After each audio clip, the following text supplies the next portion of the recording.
जिसके सांसों में रहता है शाश्वत शांति का स्पंदन, उस महाप्रज्ञ को वंदन, उस महाप्रज्ञ को वंदन। सत्य अहिंसा अनेकांत को अर्पित जिसका तन मन, उस महाप्रज्ञ को वंदन, उस महाप्रज्ञ को वंदन। जिसके सांसों में रहता है शाश्वत शांति का स्पंदन, उस महाप्रज्ञ को वंदन, उस महाप्रज्ञ को वंदन।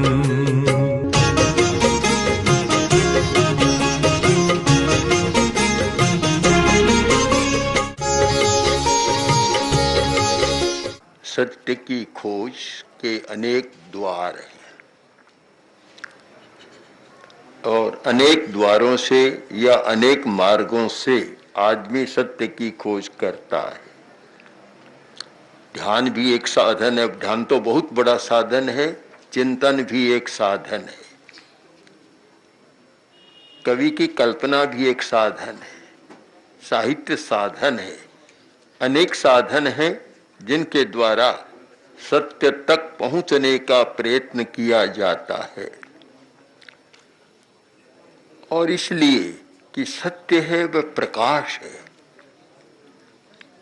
और आदमी जब प्रकाश तक पहुंचता है तो उसे कुछ नया लगता है, नया दिखाई देता है जो अंधकार में दिखाई नहीं देता। अंधकार बाहर भी होता है, भीतर भी होता है। अंधं तमः प्रविशन्ति, जो व्यक्ति मोह से ग्रस्त है वह भीतर के अंधकार में जाता है। और भीतर का अंधकार ऐसा है कि पश्यन्नपि न पश्यति, खुली आंख है फिर भी नहीं देख पाता, देख नहीं सकता। और खुली आंख से भी नहीं देख सकता, वह अंधकार ही बहुत सारे अकरणीय कार्य, अपराध आदमी से कराता है। हर आदमी अच्छे रास्ते पर चलना चाहता है, अपराध में जाना नहीं चाहता, गलती करना भी नहीं चाहता, किंतु वह मोह का अंधकार ऐसा है कि आंखें खुली है पर दर्शन की शक्ति बंद हो जाती है, कम हो जाती है। इसलिए हमें प्रकाश पर भी विचार करना है, बाहर का प्रकाश और भीतर का प्रकाश। और अंधकार पर भी विचार करना है कि भीतर का अंधकार और बाहर का अंधकार। बाहर का हम देखते हैं और बाहर के अंधकार को मिटाने का प्रयत्न भी बहुत करते हैं। किसी जमाने में बाहर के अंधकार को मिटाने का सबसे बड़ा साधन तो सूर्य था, जो आज भी है। रात में दिया और मोमबत्ती, बस ये साधन थे। आज साधनों का बहुत विकास हो गया, प्रकाश के साधन इतने बढ़ गए कि अनेक साधनों से प्रकाश किया जा रहा है। एक कवि कल्पना पर हम विचार करें तो एक प्रश्न आया सामने कि प्राचीन काल के आदमी में स्वार्थ कम था, सौहार्द ज्यादा था, सहृदयता ज्यादा थी अपेक्षाकृत। और वर्तमान में स्वार्थ अधिक प्रबल हो गया, जो स्वाभाविक एक मैत्री, प्रेम, सौहार्द, उसकी हानि हुई है, कम हुआ है। ऐसे तो हम इनको युग संधि के साथ बांट नहीं सकते, पर अपेक्षाकृत लगता है कि कुछ परिवर्तन इसमें हुआ है। जो सहज एक सौहार्द, था उसमें जरूर कमी आई है। कमी का कारण क्या?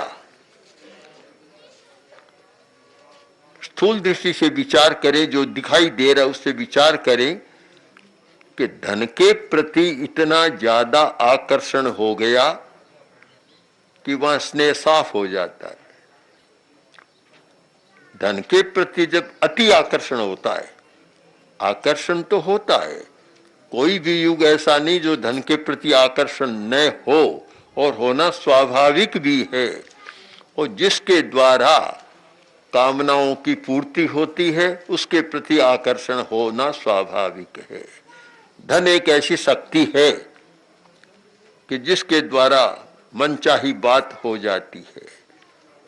और सब शक्तियां, दैवी शक्तियां भी परोक्ष है, सामने सीधा फल नहीं दिखता। धन का फल तो सीधा है कि पास में धन है तो आदमी जो चाहे सो कर लेता है, इसलिए आकर्षण भी अस्वाभाविक नहीं है। किंतु वह आकर्षण इतना बढ़ जाए कि जब मानवीय संबंधों में भी दरार हो जाए, अपने स्वजनों के संबंधों में भी एक रेखा खींच जाए, अकाट्य रेखा, लक्ष्मण रेखा बीच में हो जाए, तब फिर प्रश्न होता है कि इतना ये स्नेहहीनता का वातावरण क्यों बना। धार्मिक दृष्टि से देखें तो स्नेह को कम करना बहुत अच्छी बात है, किंतु स्नेह के बिना पारिवारिक जीवन भी नहीं चलता, सामाजिक जीवन भी नहीं चलता, कोई संगठन भी नहीं चलता, हो नहीं सकता। जहां वात्सल्य है, स्नेह है, वहां आदमी जुड़ता है। जहां रूखापन है वहां आदमी टूट जाता है। आज देख रहा हूं कि बड़ी बड़ी संस्थाएं, बड़े बड़े संगठन, जो राजनीति के संगठन भी हैं, बड़े बड़े हैं, वे भी शांति से नहीं जी रही। इतनी उठा पटक कि शायद तनाव कभी मिटता ही नहीं है।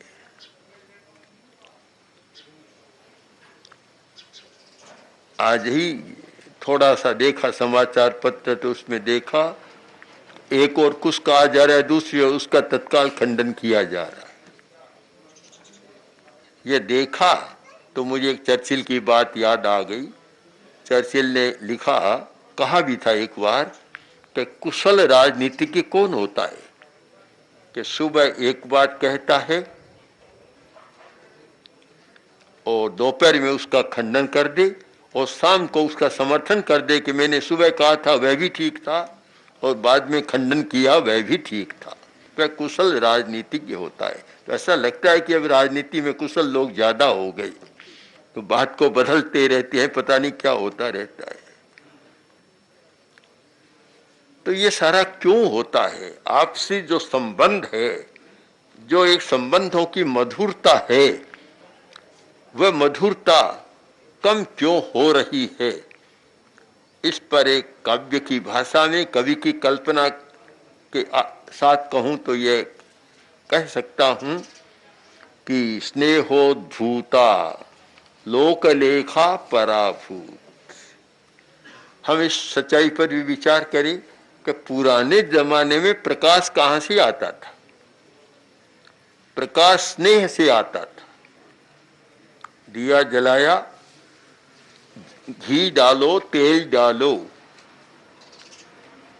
बाती को घी मिलता रहता या तेल मिलता रहता। घी भी स्नेह है, चिकना है, और तेल भी चिकना है, तो स्नेह मिलता रहता तो बाती जलती और प्रकाश होता। और वह प्रकाश एक अलग प्रकार का होता। आज जो प्रकाश हो रहा है वह स्नेह से नहीं हो रहा है, पानी से हो रहा है और कृत्रिम साधनों से हो रहा है। आज की बिजली पैदा वहां से हो रही है। तो अब कवि की कल्पना के अनुसार हम कह सकते हैं कि जो स्नेह से प्रकाश होता था उस जमाने के लोग स्नेहिल होते थे, सौहार्द वाले, और सद्भावना उनमें अधिक होती थी।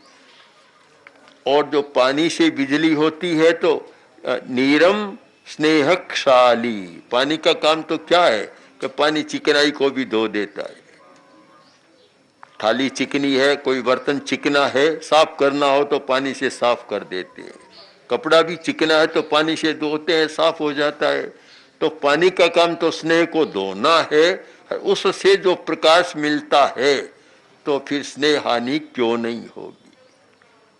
स्वाभाविक है कि स्नेह कम होता चला जाएगा।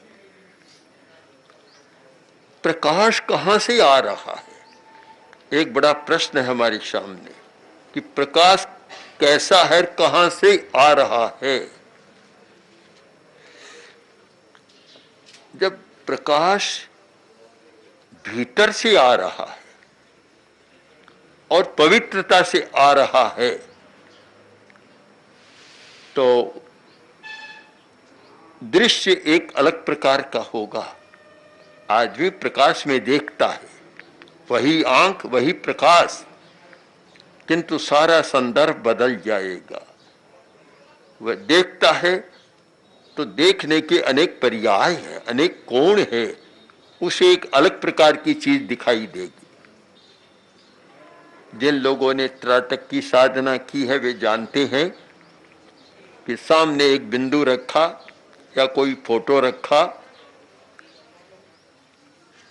जैसे त्राटक आगे बढ़ता है, अनिमेष दृष्टि होती है, पलक नहीं झपकती। पहले मिनट में जो चित्र, फोटो या बिंदु आपने देखा, 5 मिनट के बाद सारा बदल जाएगा, रंग बदल जाएंगे, वस्तु भी गायब हो जाएगी, कुछ दूसरा सामने आएगा। तो एक वस्तु के इतने पर्याय हैं, हम उन्हें देख सकें और वैसा कोई प्रकाश भीतर का मिल सके तो हम मूल बात तक पहुंच सकते हैं। वह एक भीतर का प्रकाश होता है।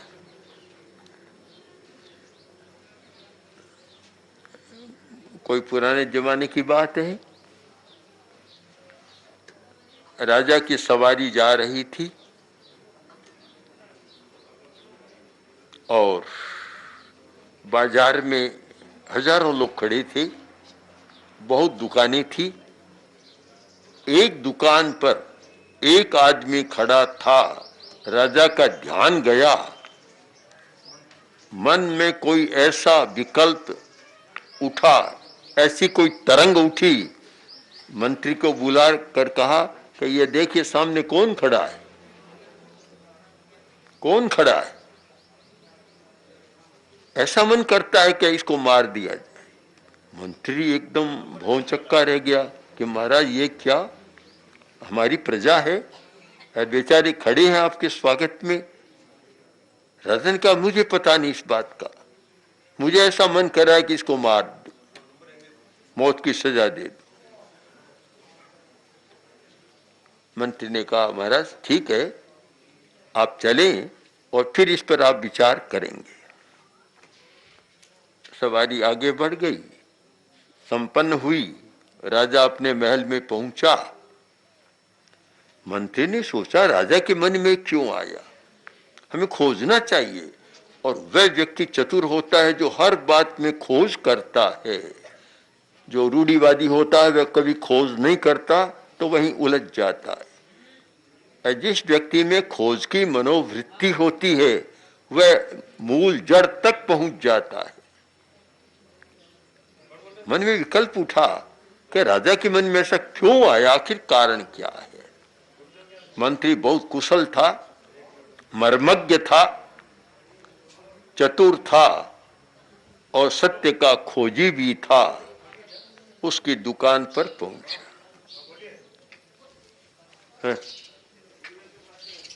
और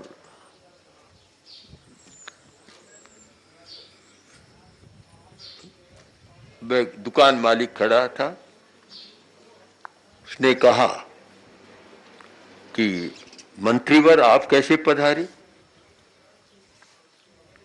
कैसे पधारे आप? कि तुझसे कोई बात करनी है। मुझे सोचा मुझसे क्या बात करनी है। स्वागत किया, बिठाया। मंत्री बोले कि बोलो क्या काम करते हो? कि चंदन का व्यापार करते। और चंदन कितना है? कि बहुत सामग्री है, बहुत इकट्ठा कर लिया मंत्री। पर क्या बताऊं, इकट्ठा बहुत कर लिया। ये कल्पना थी कि भाव तेज होगा और अच्छा बिक जाएगा, किंतु भाव मंद हो गए। चंदन का ढेर है, कोई लेने वाला नहीं है। तो मंत्री बोला कि कैसे समस्या का हल होगा, कैसे होगा? बोलो मैं तुम्हारा क्या सहयोग कर सकता हूं। मंत्री ने बात ही बात में उसको इतना अपना बना लिया कि गुप्त बात कहने में भी संकोच नहीं रहा।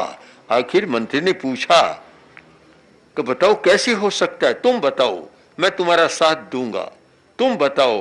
बोला कि बताने जैसी बात नहीं है, बहुत अप्रिय बात है, बता तो नहीं सकता। आखिर मंत्री ने इतना विश्वास पैदा कर दिया। जब विश्वास होता है तो आदमी उगल देता है। तुम बताओ, कोई चिंता मत करो, भय मत करो, और मैं तुम्हारा इष्ट करूंगा, अनिष्ट नहीं करूंगा, पर अंतर की बात बता दो। मंत्री बोले बोलो। अभी राजा की सवारी गई थी 5-4 घंटा पहले। कहां गई थी? तुमने राजा को देखा था। तुम्हारे मन में क्या आया? क्या आया? कि ये मत पूछो, पूछो मत। मंत्री ने कहा बताने में क्या आपत्ति है? मैंने कह दिया, अभय देता हूं, तुम्हारा हित करूंगा, इष्ट करूंगा, अहित नहीं करूंगा, अनिष्ट नहीं करूंगा, साफ साफ बता दो। बहुत विश्वास में लिया और आग्रह किया। तब बोला सच पूछो तो बात यह है कि मेरे मन में आया कि इतना चंदन पड़ा है, बिक नहीं रहा है, कर्जा हो रहा है, अगर राजा मर जाए तो एक दिन में सारा चंदन बिक जाए।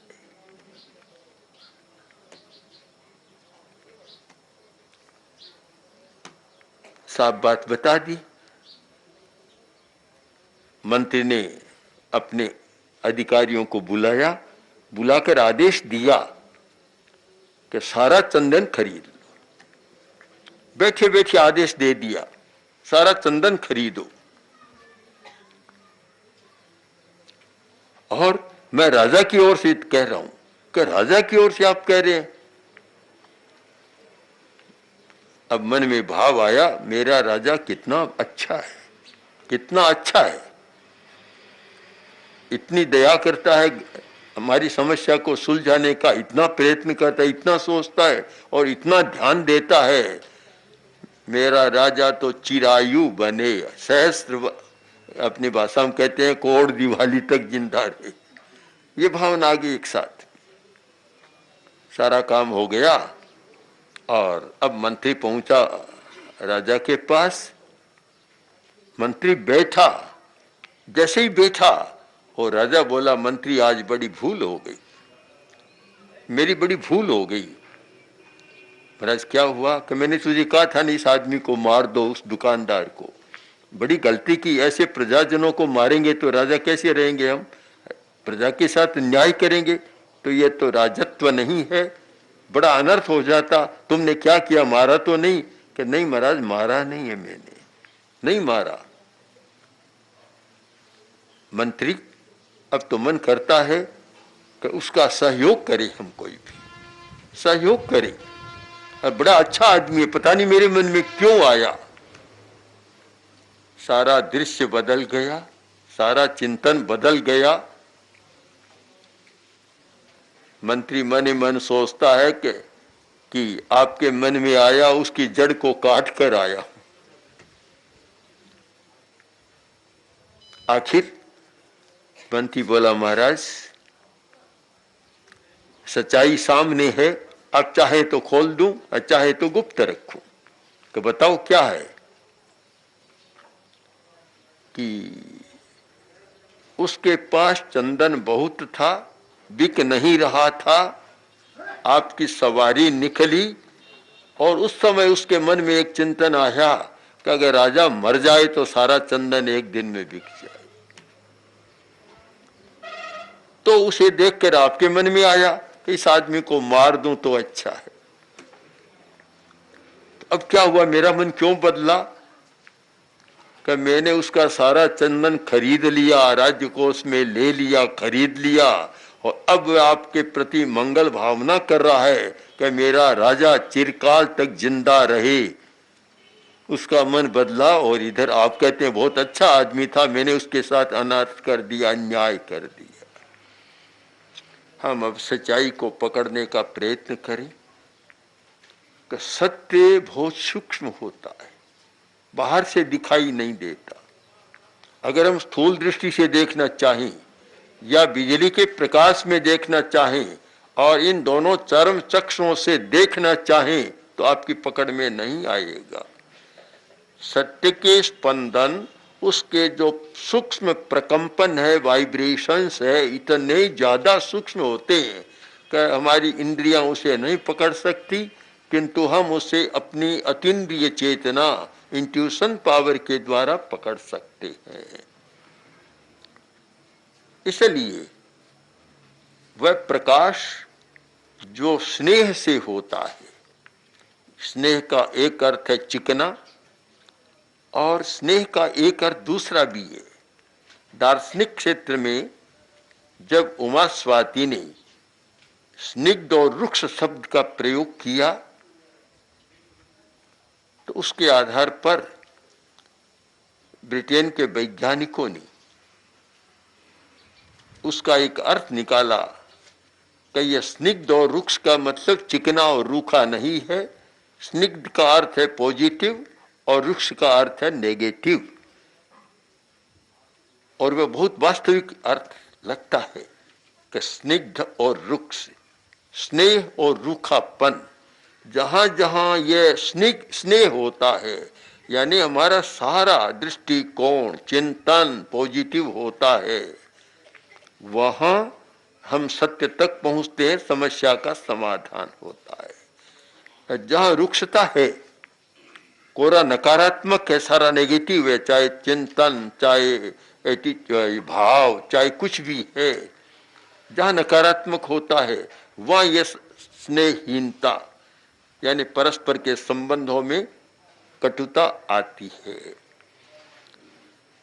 सारी कल्पना का निष्कर्ष हम निकालें तो वह यह होगा कि जो व्यक्ति भीतर के प्रकाश में देखना चाहता है या देख सकता है, उसका दृष्टिकोण सकारात्मक होगा।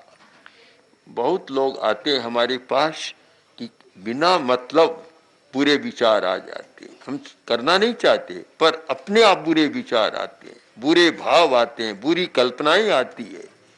क्या करें, क्यों है? इसीलिए आते हैं कि भीतर का वह प्रकाश ठीक काम नहीं कर रहा है, भीतर का प्रकाश नहीं है, वह उल्टा दिखाई दे रहा है सारा, और वह ठीक प्रकाश को सक्रिय नहीं बना रहा है। हम अगर भीतर का प्रकाश वस्तु दर्शन के साथ जोड़ दें, केवल इन चरम चक्षुओं से नहीं देखे, अगर मंत्री चरम चक्षु से ही देखता तो समस्या का समाधान नहीं होता।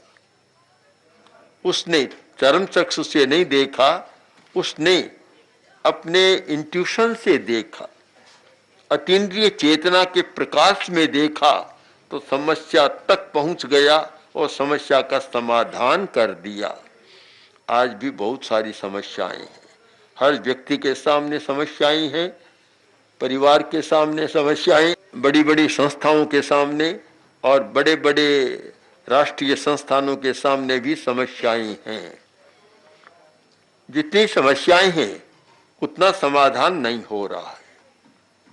इसका कारण कि हम समस्या को आंखों से देखते हैं, समाधान नहीं होगा। हम समस्या को अतीन्द्रिय चेतना से देखने का प्रयत्न करें। ओम श्री महाप्रज्ञ गुरवे नमः।